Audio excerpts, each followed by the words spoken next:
Hi, I'm Alex Stoos, founder of Stoos Customs, where we're all about brutal simplicity. My journey has taken me all around the world, where I've met the most incredible people in the industry. I'm back now in Cape Town, South Africa, where I've built the headquarters of Stoos Customs. I would like to invite you in and show you how my amazing team and I customize, modify, and service these beautiful machines.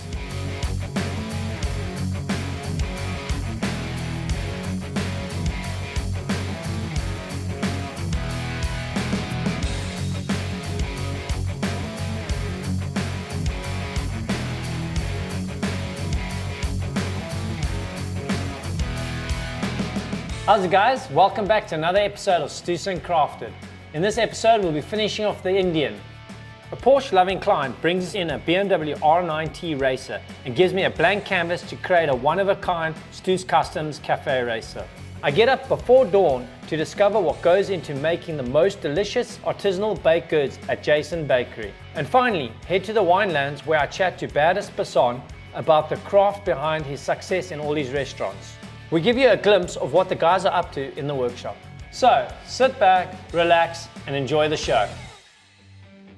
The legendary German company, Bavarian Motorcycle Works, BMW, is formally incorporated in 1913 as an aircraft engine manufacturer. In 1919, a plane powered by an updated Model 4 BMW engine sets an altitude record at over 32,000 feet. Just a few weeks later, the Treaty of Versailles is signed and Germany is forbidden to manufacture airplanes. BMW turns its focus to motorcycles. So as you can tell, BMW has its roots in motorcycles. BMW's first motorcycle, the R32, debuted in 1923 with a flat twin engine. The motor is based on an earlier aircraft design and basic layout is still used in its current lineup. The BMW name is known for premium motorcycles that can go long distances, although its current offerings are also geared toward younger and faster riders.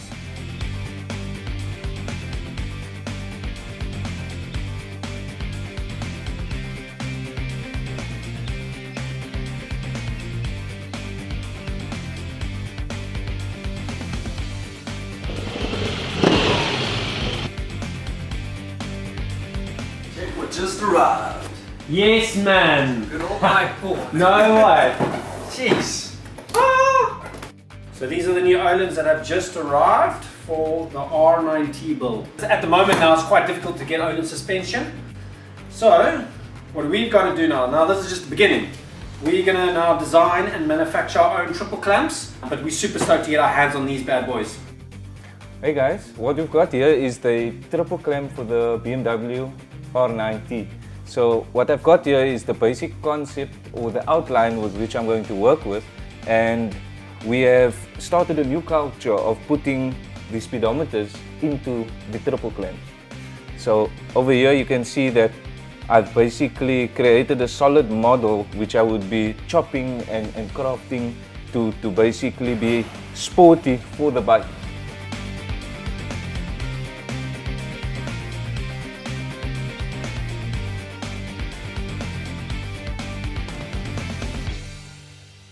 All right, finally, the R9T Racer is getting ready to be disassembled. I'm really excited for this build.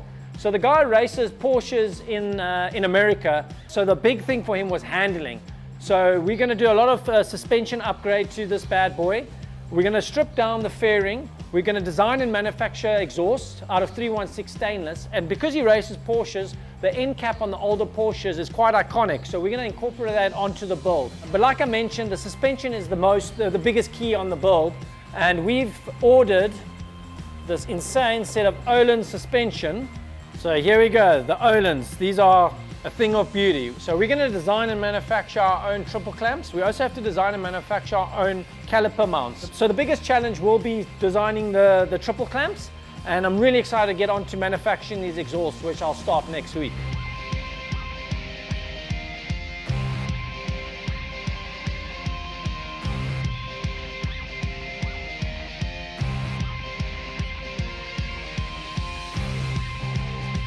Alright guys, so here we got Power Vision, and this is software updates for essential tuning when you do your breather and exhaust. Obviously this gives the bike the update on the software and tells it that it can fuel better and gives you the performance and you don't hurt your motor.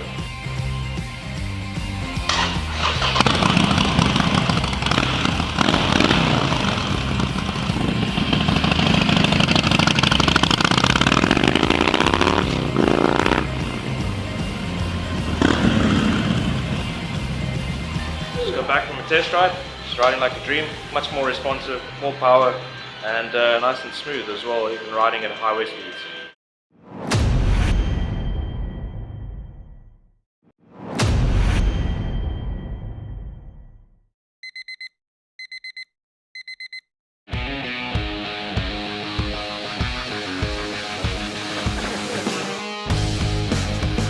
So this Star Life is the Triumph Bobber. So what we've done in the back here, we changed the rim and we put a 180 rear pie on with knobbly, and then we machined out the tail light section so we could have the run brake light incorporated in the seat with the badge build number. And then we wanted a clean hugger fender, so we fabricated a streamlined fender that just hugs the wheel. It's amazing, dude. Let's go check what's cooking inside.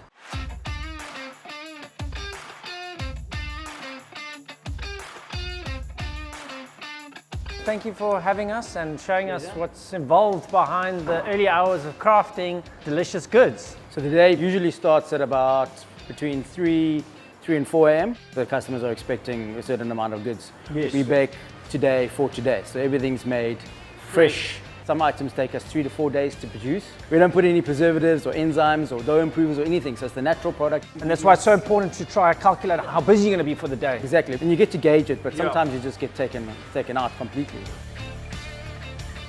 So that's Henry, and Henry's a white bread sourdough starter, and Jessica is a rye starter. Okay. So it's 100% pure rye flour. So we use her for our rye sourdough, and we use Henry for white bread sourdough. Okay. Our sourdough takes 3 days to make. We have the starter, then we bulk it on day 1. We make the dough on day 2 and shape, and then we cold ferment and bake on day 3. We also use Henry in our pizza bases. The breakfast pizzas, they're incredible. Breakfast pizzas are great. And I know you're really well known as well for your croissants, which you've created, if I'm not mistaken, you do a new one every weekend. So we call it the croissant, donut, croissant, croissant. And basically it's croissant dough shaped like a donut and deep fried. And then fillings, toppings, garnish. And we were doing a different flavor every week for the last eight and a half years. Yes. And we never repeated a flavor. So it's like 300, 400 different flavors. But we moved the croissant to a monthly edition. Then we post it in the beginning of the month, and you can get a whole month to prepare yourself, pre-order, and get this croissant. And obviously it's going to be spectacular. There's obviously a passion and dedication that drives you to wake up at 3 in the morning, and I mean sometimes you're here till the evening. What if you had to give someone advice they want to now pursue to become a baker? Look, passion and dedication are only going to get you so far. South Africa, it's still very new. Okay. I mean, we were 15 years ago, we were the first artisan bakers in Cape Town.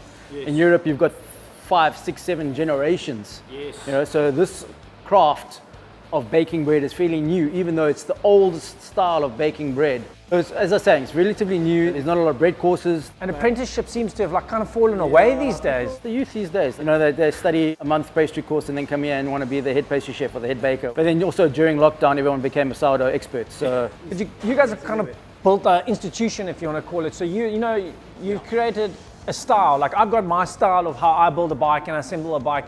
You've got your baking style. Which you can see in all your goods and the way you display it. Well, I guess it's because we're creatives, so it's a natural process that you want to just always create, and you don't want to be just hit the status quo, and also you want to keep the public excited. Yes. And there's nothing more rewarding than them coming in and tasting something and go, that's good. So if you remember, I brought my FXDR to you when I got it, and we did the pipe, the heavy breather, the tail tidy at the back. Yeah. There's actually no FXDR that has a tail tidy like that. There's nothing, no. Yeah. And there's no FXDR that looks like that either. Yes, 100%. And it's definitely really clean, neat. You can look at it and go, that must be Jason's FXDR. And the workmanship is unbelievable as well. Yours, not Harley's. So that carries through from the baking, the customizing of our croissants and our breads, through to the bikes. Your craftsmanship gets carried in through many products, not just what you create. Talking about bikes, I think we need to go for a ride now.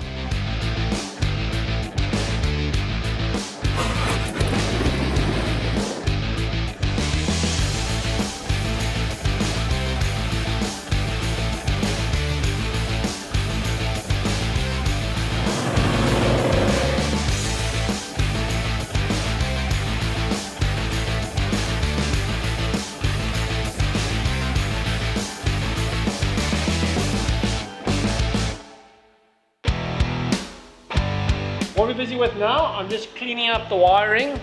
Client with a fused ankle has asked us to install an electric shifter. You'll just be able to shift up and down from the top here without having to use his foot. Obviously you'll still have to use the clutch. So now we're just neatening up the wiring and then going to take it for a test ride.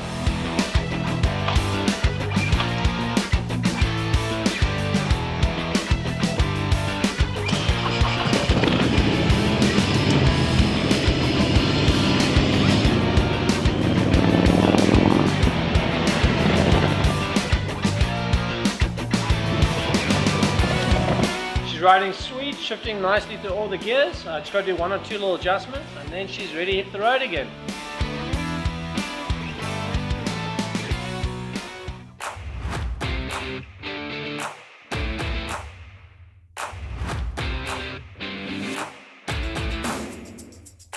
So we got the paint back and it looks really awesome, and we just had a meeting with the client and he's so stoked. We've decided now though we're going to actually end up blacking out a lot of the machine parts. We're going to do a ceramic coating black to go with the matte paint job, and just to give it a little bit more contrast between the two colors. So now what we're going to do is we're going to put the paintwork back on the shelf and I'll strip all the machine parts and send it off ceramic coating. And then we are in for the final assembly. So in the next couple of weeks we are ready to ride this beast up and down the road.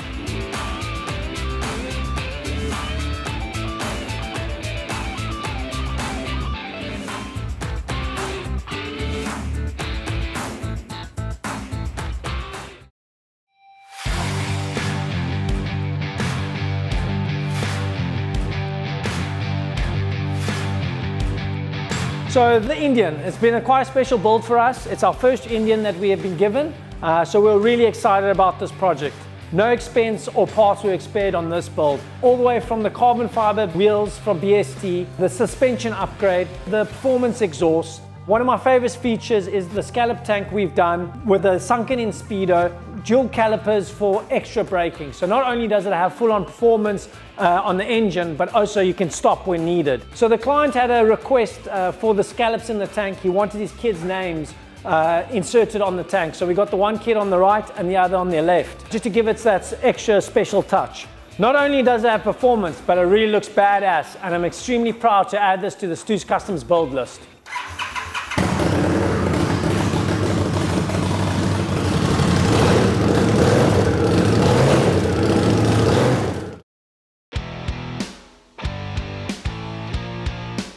Alright, so an update on our R9T project. The biggest thing that we've got to is designing and manufacturing our triple clamps. The client wanted the risers to be adjustable. So we've designed a system where it clamps into the top triple clamp, where the client can adjust the angle and the height. So now I'm busy with designing and manufacturing the front fender. All I've got to do is the billeted fender mounts. We've done it out of aluminium so that we can replicate the polished tank. So this is the muffler we've manufactured, our 316 stainless, and as you can see we've billeted the end cap that has been inspired by the old Porsche end caps. I've just got to fabricate the exhaust, the muffler mount, and it's going to hold the muffler right next to the LED housing, so it gives you a nice clean look.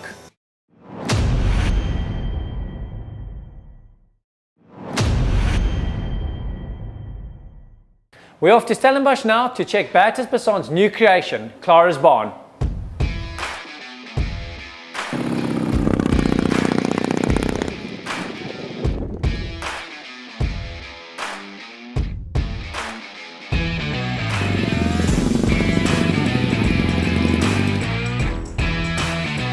Alex, how's it going?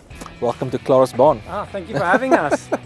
This is a beastie. Yes, so this started life off as a R90. The client wanted an old school looking bike but with a modern day technology. So we actually stripped it down and we built this beast. That's beautiful, huh?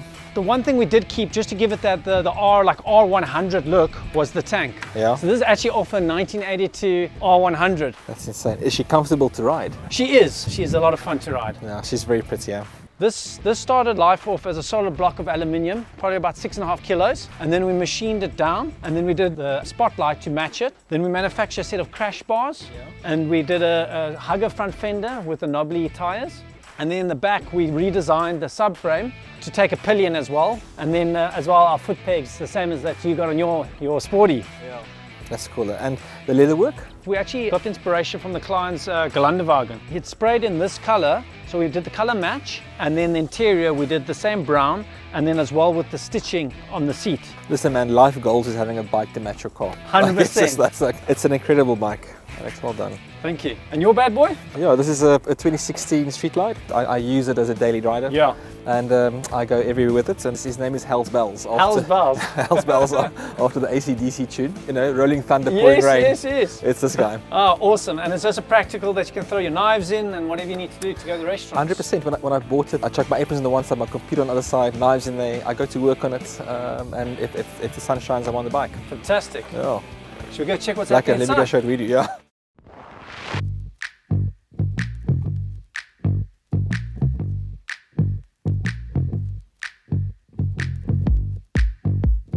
So Alex, welcome to Clara's barn. She's not open yet, she's opening tomorrow. This is our new restaurant. She looks absolutely incredible. The architecture, it's very cool what you've done with the old barn. Yeah, you know, I think it's like a marriage for us between a space that's historically very significant. It's the oldest barn in the area, I suppose, in the Western Cape, they say, and something that sort of celebrates South African history, but also has a few modern touches to it. Give us a bit of a background of where it all began. You've got quite a few restaurants under your belt now. Sure, Alex. So, you know, I had a career before restaurants, which was, you know, very different. But I think let's take it from the restaurants. Yeah. So I opened up Overture, my first restaurant, 15 years ago this year. And then from there we grew. I married my wife 9 years ago, and we just sort of grew together. So she's a chartered accountant, and she left her full-time employment and joined the business. And the two of us have just grown. We call it the empire together. Yeah. But it's really for us is we build restaurants because we firstly like what we do, but we also like to make sure they're all different. We build all of our restaurants for South Africans first, and if tourists happen to come across us and enjoy their time with us, then that's cool. And like the job opportunities that you're creating each time you open up a restaurant, and or inspiring other people to take the leap of faith to open up a restaurant or another business. Sure. Look, I love it when young chefs open up restaurants. Like it's my favorite thing. So a young chef opens up a restaurant.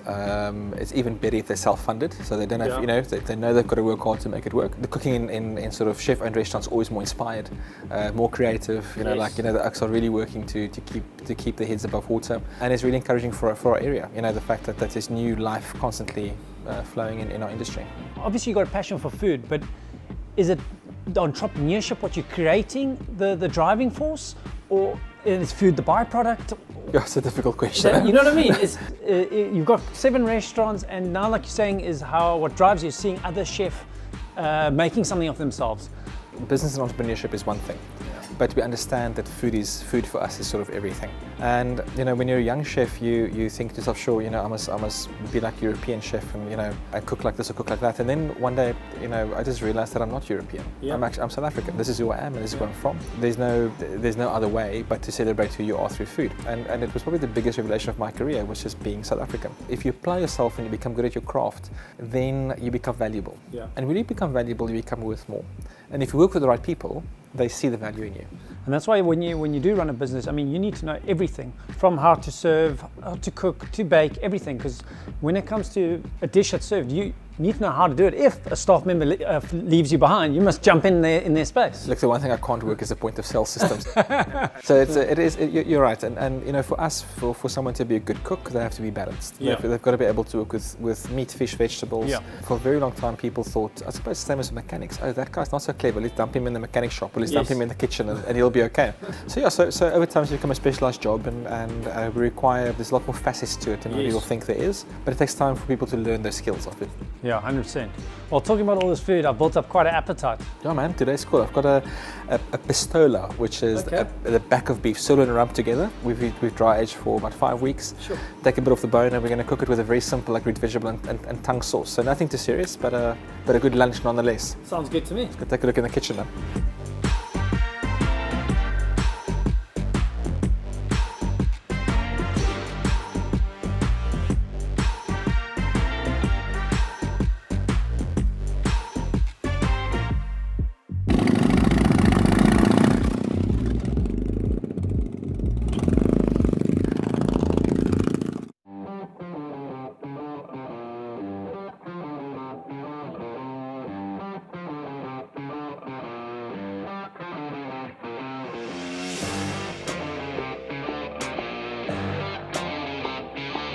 So today we've got a real special bike in the shop. This is the Kawasaki H2R. This one is not deemed legal for the streets, so it's in here for us to design and manufacture a full custom wire loom. This involves the turn signal module. We're going to design and manufacture a tail tidy that will house the turn signals, the brake lights and running lights. Also, the biggest challenge is to design and manufacture headlights. Because of all the tight tolerances on this bike, it's quite a challenge. So that's what it's here for us to do. And we're going to get on now designing and manufacturing all these parts.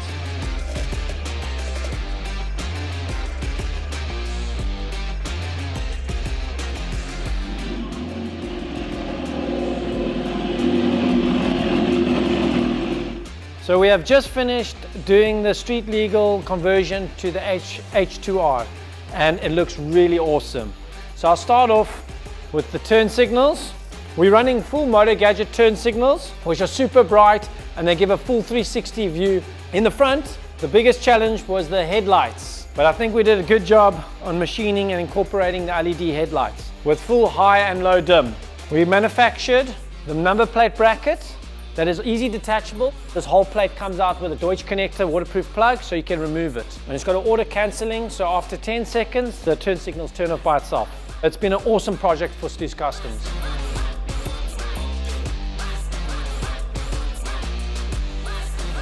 So I just rolled the R90 off the bench. We finally got done. There's a lot of attention to detail on this beast, and not only does she look good, but she actually rips.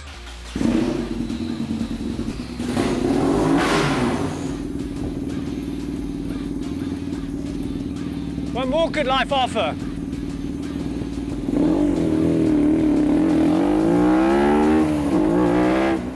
In the next episode, I host the extremely gifted ink artist, the Ink Pirate, and see how thousands of pen strokes makes up the perfect masterpiece. I only use permanent Indian ink because that infuses with the cotton paper. I take on my passion project, which just started life off as just a motor, and we fabricated everything in-house, from the frame to the triple clamps. And we have another event-filled birthday bash, Stoos style.